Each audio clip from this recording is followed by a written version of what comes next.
It's a huge week for our program.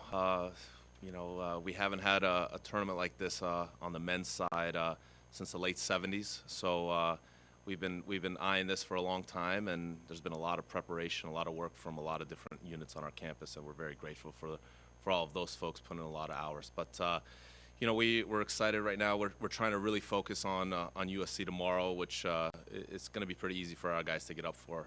They're currently number one in the country, even though they took a loss to Ohio State yesterday at Ohio State. So I'm sure they're going to be hoping to get back on track as well. So, but we've been working really hard. Took a little bit of a hiccup last week against Marquette. We've had a lot of success against that program for many years, and in my eyes, I think it could be the best thing that came out of that is we got to tie up some of the little things. And we're 7-2 on the year. We've won a lot of matches, but I think some of the fundamentals we've gotten away with considering the schedule that we've played, and we've beaten some solid teams. But now the level goes up pretty significantly, and we had a really good practice yesterday, and we got a focus group that's ready to come in this afternoon. So excited for a great week. Brian?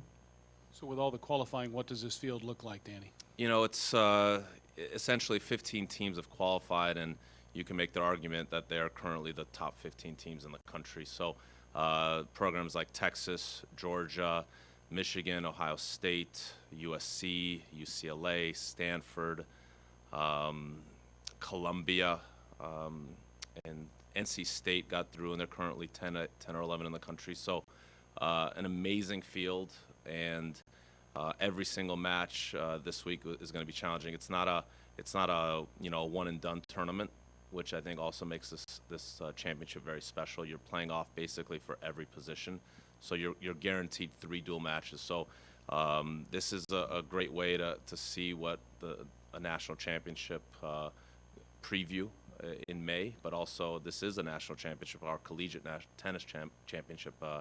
An ITA men's national indoor championship. So, but it's going to be an amazing field. We're hoping to get as many people from Madison, the surrounding communities. A lot of coaches are texting and emailing saying they're getting the word out, and they're going to plan to bring a group of kids or their tennis league mates to come out. So hopefully we put on a good show for the fans.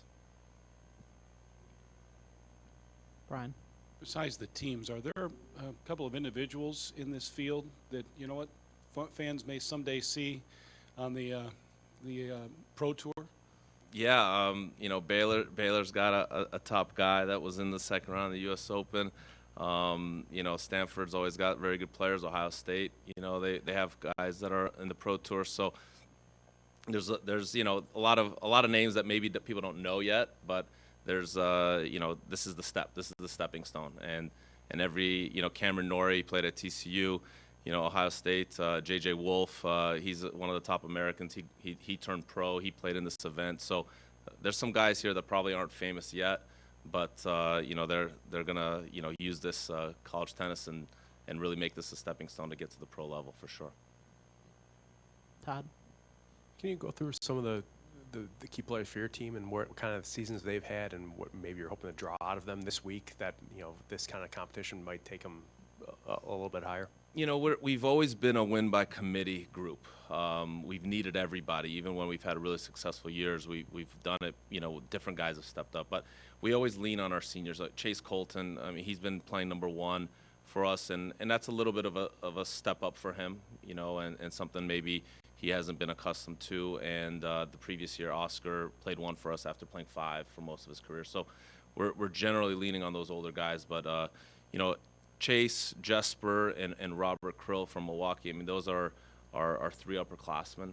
And they've been incredible leaders vocally, professionally, in terms of how they're working, and then also just how they're taking care of their bodies and doing all the little things. But Robert Krill and Chase Colton, they're kind of our loud, emotional guys, and kind of those locker room glue guys that I think we're going to lean on heavily this week. And I think when the energy goes up, they do lead the way. And but other guys need to not always wait for those two to kind of lead the way emotionally and vocally. So, those 3 are definitely our team leaders right now. Diane? You talked about your battle with Marquette, and now Wisconsin hosting the ITA National Championship. What does that say about the state of tennis in Wisconsin? Well, I think it's just I think collegiate tennis, but in the state of Wisconsin specifically, it's getting stronger. Marquette, we've probably gotten away with a few wins against them, just maybe because we've had a little bit of a streak against them, and so they maybe have wanted to win it too badly, that match, and that happens in sports. So so we've been fortunate to get away with a few, but I think tennis is really growing in the state. I see a lot of kids playing it. High school teams, when the high school tournaments in Nielsen on the men's and on the boys and the girls side, it's packed in there. So there's a lot of participation in tennis right now locally, and I think I grew up in LA, and I remember ball boying the pro tournament at UCLA and going to college matches, and those moments were really instrumental in my own development. You learn so much by seeing. You see how kids carry themselves, how they compete, how the emotion of winning and doing something well, and that excitement. I think there's enormous learning opportunities for the youth in Madison, but that's why you see them at all of our sports. I mean, you heard Coach Johnson talking about filling up the rink for the women's hockey team. So it's the same kind of effect, and hopefully this event will kickstart some new dreamers locally when they come to Nielsen this weekend. Brian? So what are your expectations of your squad in this big event? We haven't played it, so it's hard to have sincere, realistic expectations. But we don't want to just be a good host. I think we're pretty fired up to play this at home. I think we feel like we could be up a point on most teams just because we're at home, and hopefully if we secure that doubles point, we could feel like we're in decent shape. But it's going to be tough. I think we can go, we can easily, go 0-3 against this kind of competition. But I think we could definitely, be 2-1 at the end of the weekend, or you're in this tournament to try to win it. Only one team walks away out of 16 with a perfect record, but it's a long weekend.